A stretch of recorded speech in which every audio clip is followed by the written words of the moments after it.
안녕하세요, 마스터제로입니다. 오늘은 오래간만에 범죄 사건 분석 콘텐츠를 만들려고 이렇게 영상을 찍고 있습니다. 오늘 제가 다뤄볼 사건은 광주 여대생 테이프 살인사건이라고 지난주에 그것이 알고 싶다에서 다뤘던 사건입니다. 이 사건을 처음 들어보시는 분들을 위해서 간단하게 설명해드리면, 이 사건은 2004년 9월에 광주에서 일어난 사건인데요. 가족들이 다 외출하고 여대생 혼자 있던 가정집에서 여대생이 먼저 주먹으로 폭행을 당한 다음에 얼굴에 테이프가 칭칭 감겨서 질식사한 그런 사건입니다. 범인은 잡히지 않았고 지금까지 미제로 나와 있는 사건인데요. 지난주에 방송을 보면서 제가 몇 가지 의문점이 들었는데 어떤 점이 의문스러웠는지 좀 말씀드리려고 합니다. 2004년 당시에 경찰이 수사를 했을 때에는 면식범에 의한 어떤 원한 살인으로 보고 수사를 했었다고 하는데요. 당시에 몇 명이 용의선상에 올랐지만 알리바이가 있어서 이제 용의선상에서 배제가 되면서 사건이 미궁에 빠졌다고 하는데요. 지난주 그것이 알고 싶다에서는 프로파일러라든지 전문가분들이 나와서 범행에 사용된 이 테이프를 범인이 직접 준비를 해온 것도 아니고 하기 때문에 이 사건은 오히려 비면식범이 금품을 노리고 집에 침입을 했다가 의도치 않게 살인까지 하게 된 그런 사건일 가능성이 높다는 쪽으로 결론이 내려지면서 이제 방송이 마무리가 됐는데요. 저는 그 부분에 대해서 좀 의문이 있습니다. 어떤 부분이 의문스러운지 지금부터 설명해 보겠습니다. 일단 전문가분들이 이 사건이 비면식범에 의한 범인일 가능성이 높다고 말한 이유가 이 범행에 사용된 이 테이프가 범인이 준비해 온 게 아니라 그 집에 원래 있던 테이프를 사용했기 때문이다. 이게 제일 큰 이유인 것 같은데요. 저는 그 부분이 좀 의문이 듭니다. 2004년에 경찰이 수사를 할 때 그 테이프가 그 집에 있던 테이프라고 결론을 내린 이유가 피해자분의 부모님이 범행에 사용된 그 테이프를 보고 그 테이프 원래 우리 집에 있던 테이프예요 라고 말을 했기 때문이라고 하는데요. 근데 과연 그 말을 100% 신뢰할 수 있는 걸까요? 저는 그런 생각이 듭니다. 이 영상을 지금 보시는 분들도 한번 생각해 보시기 바랍니다. 본인이 지금 살고 있는 집에 노란색 박스 테이프 같은 테이프가 있다, 없다? 아마 있다고 생각하시는 분들이 훨씬 많을 것 같습니다. 왜냐면 노란색 박스 테이프 같은 건 보통 가정집에 한두 개씩은 있기 때문에. 저도 제가 생활하는 사무실 경우 숙소나 아니면 제 부모님이 계시는 본가에도 그런 노란색 박스 테이프가 있기는 있을 것 같은데요. 그런데 그 박스 테이프가 몇 개 있는지 확실하게 아시는 분 많으신가요? 저 같은 경우는 저도 잘 모르겠습니다. 박스 테이프가 집에 있기는 있을 것 같은데 한 개가 있는지 두 개가 있는지 세 개가 있는지 그것까지는 정확하게 모르겠습니다. 그렇다면 2004년 당시에 그 피해자분의 부모님도 노란색 박스 테이프를 보고서 그 테이프가 집에 있던 테이프라고 생각할 수는 있지만 그게 정확하지는 않을 수도 있다는 거죠. 그러니까 실제로는 범인이 그 테이프를 준비해 왔는데 같은 노란색 박스 테이프니까 그 피해자 부모님은 그걸 보고 집에 있던 테이프라고 착각을 충분히 할 수도 있겠죠. 그런 부분이 고려가 돼야 되기 때문에 피해자 부모님의 진술만으로 범행에 사용된 박스 테이프가 범인이 준비해 온 게 아니고 그 집에 있던 것이라고 단정을 짓는 건 좀 위험하지 않나, 이게 제 생각입니다. 그리고 피해자의 얼굴에 그렇게 테이프를 감은 이유가 소리를 못 지르게 하거나 시야를 가리기 위해서라면 어차피 팔은 뒤로 묶었다고 하는데요. 그러면 입에만 테이프를 붙이거나 눈 있는 데에만 테이프를 좀 감아도 될 텐데 그렇게 얼굴 전체를 촘촘하게 감았다는 건 그 행위 자체에 범인이 뭔가 큰 의미를 둔 것 같은데요. 그렇다면 뭔가 원한 관계에 의한 면식범의 범행일 가능성도 높아지고, 또 비면식범이라면 그런 행위 자체를 굉장히 중요하게 생각하는 어떤 정신 이상자의 범행일 가능성이 높지 않나, 이게 제 생각입니다. 그리고 그렇게 피해자 얼굴에 테이프를 감는 행위가 어떤 의미가 있는 거라면 더욱더 범인이 그 테이프를 미리 준비해 왔을 가능성도 높아지는 게 아닌가, 저는 그렇게 생각합니다. 그리고 지난주 방송에서 전문가분들이 당연히 지적을 할 줄 알았는데 그냥 넘어간 부분이 있는데요. 범인이 이 피해자분의 얼굴 전체에 테이프를 촘촘하게 감아놓은 이유가 무엇인가, 목적이 무엇인가 하는 부분입니다.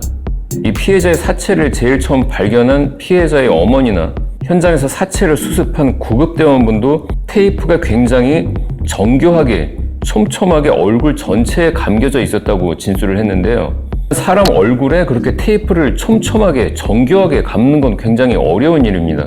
저도 택배 같은 걸 보낼 때 뭔가 테이프로 감는 작업을 많이 해봐서 하는데 뭔가를 테이프로 정교하게 감는다는 게 굉장히 쉬운 일이 아닙니다. 저 같은 경우 박스에 들어가지 않는 제품을 포장할 때 그 에어캡, 뽁뽁이로 감싼 다음에 테이프로 감는 경우가 있는데요.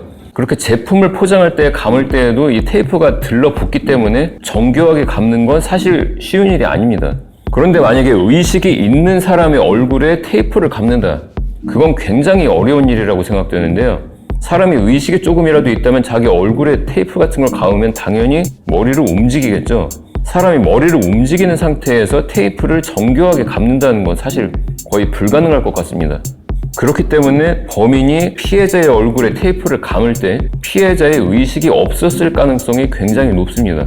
그런데 지난주 그것이 알고 싶다에서 내린 결론처럼 이 범인이 금품을 목적으로 침입한 강도였다면 굳이 의식을 잃고 있는 피해자의 얼굴에 그렇게 테이프를 감을 이유가 있을까요?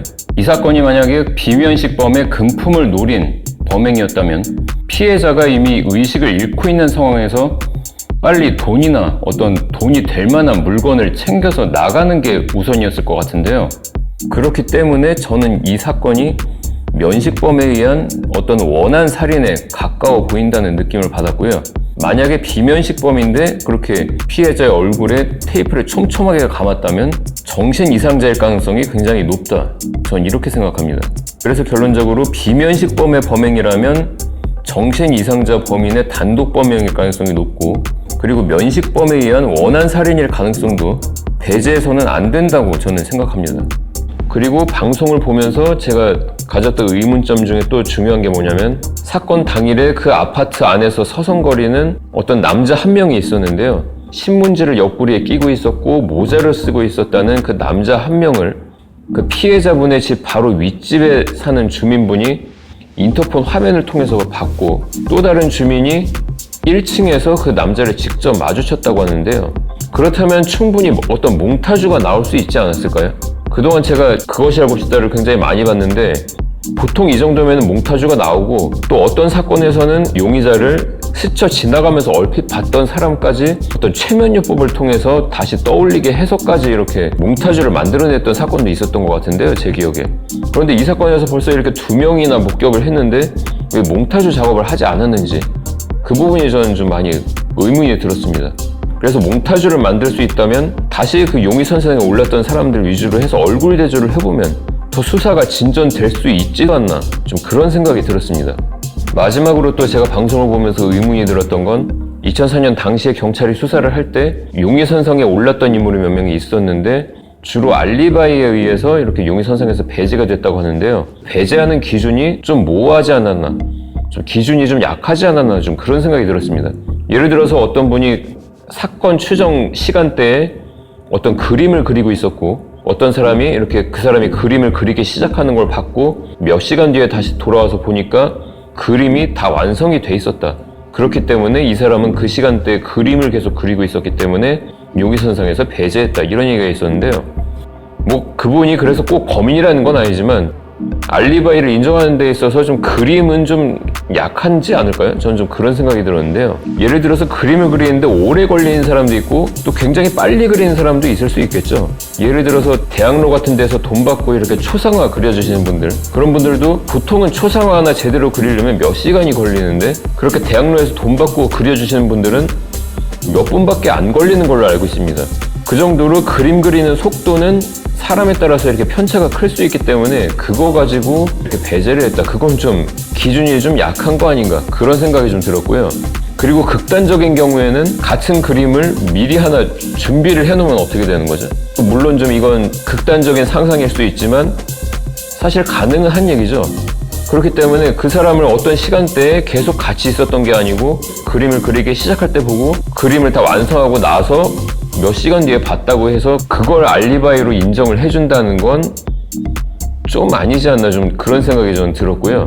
또 당시에 용의선상에 올랐던 분 중에 다른 분은 그분이 호텔을 운영하는데 사건 발생 추정 시간대에 직원 면접을 받고 그 직원이 그날 바로 채용이 돼서 그날부터 일을 했는데 그 채용된 직원의 진술에 따라서 이분은 사건 당일에 호텔에서 면접을 보고 일을 했기 때문에 알리바이를 인정해서 배제를 했다 이렇게 되는데, 사실 알리바이가 인정되려면 이해관계가 없는 사람의 진술에 의해서 되는 걸로 저는 알고 있는데요. 예를 들어서 가족이나 뭐 어떤 친한 친구나 이런 동료 같은 경우는 상당히 끈끈한 관계고 이해관계가 있기 때문에 이런 경우는 좀 잘 인정이 안 되는 걸로 저는 알고 있었는데, 그렇게 인정이 돼서 또 배제가 됐다는 것도 좀 약간 의아했습니다.